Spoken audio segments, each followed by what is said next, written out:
Hello, my name is Rachel, and I'm being led to make these messages. This message is with the topic of racism. And, well, the topic of racism, what we don't see is that a long time ago, we were, as a country, in 1945, they were policies and doctrines that were put in place. During that time, there was under the surface, below, away from people's eyes, playbooks that were put into play with regards to different cultures, different groups, different ways on how they can control and to have certain outcomes within their countries flourish, to have its outcome that they're wanting. For one, with racism, they would find different ways on how they could divide us and grow hate. These playbooks did that, and they accomplished their goal. And the whole reason for that was so that they could, again, can control different cultures, different groups that they believed would have problems, or the government would have problems with in terms of controlling them. And that's where the whole thing of control came from. And it didn't just happen on just one group or one culture. It was on several cultures, because they would go deeper in terms of not just in the race or in the culture, but in their spirituality.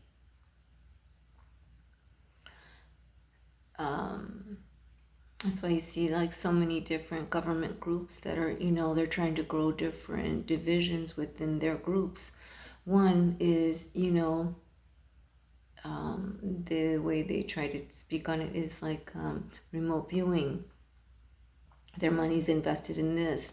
But going back to racism and the playbook for this, to cultivate, to grow it, and to control it, this is all done with this type of a playbook. And to keep people in that hate mode, where they're not progressing, where they're not seeing them in a progressive mode, abundant mode, to grow their families, to prosper.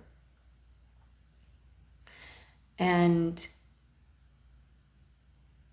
when you go and you think, okay, why did that white guy get that raise? Why did that black girl get that part? Why did that Asian girl get that white guy? Why did that black girl get the Asian guy? The whole thing is that people need to take a step back and think in terms of, why do I hate this person? Why does my family hate this group? Why did they hate this culture? Why did my grandfather hate at that time so many different people, black, white, it doesn't matter. Why did he hate at that time? What was the thing? Did something personal happen to that person? And you need to really look in those terms, because either you were grandfathered in with that type of hate, or it was already there. It was already growing. And this happens because of these types of processes. And we don't even know them, because it's gradually cultivated in, like weeds. And we don't know why, except that I'm seeing over and over again that this group keeps getting ahead. I see this group always fighting with this group, and I'm wondering why. And why am I not making enough money? And why am I always at this group level with not enough money? Why am I not making it to the next thing? And it's all to grow hate. It's all to grow and keep control over that person, or groups, I should say. And you can't put it on a bias. You can't keep putting it on a systemic type of a racism. You can't keep putting it on this. It's a playbook in order to control you, because you really can't put your finger on it, except you know that it's there and it's growing. And you need to take a look at the bigger picture, because that's what's happening. And as much as people want to say that, no, it's really in this group and they did it to us and this is why, and because it was at this period of time where they treated my group and my race this way, and they suppressed us from this, and they had there's a lot of bad things that happen to a lot of people, and there's no downplaying that. But you need to understand that these forms of ideals and how to grow them within this country, and we're not the only country, but within this country, it was done by a playbook of how to process and get a cultivated outcome. And you need to really understand that, yes, it bothered you that that person got it and not this other group got it. And yes, it's understandable. I understand that. I come from a group that has been suppressed. I come from groups that are hardworking. I know that other groups do the same.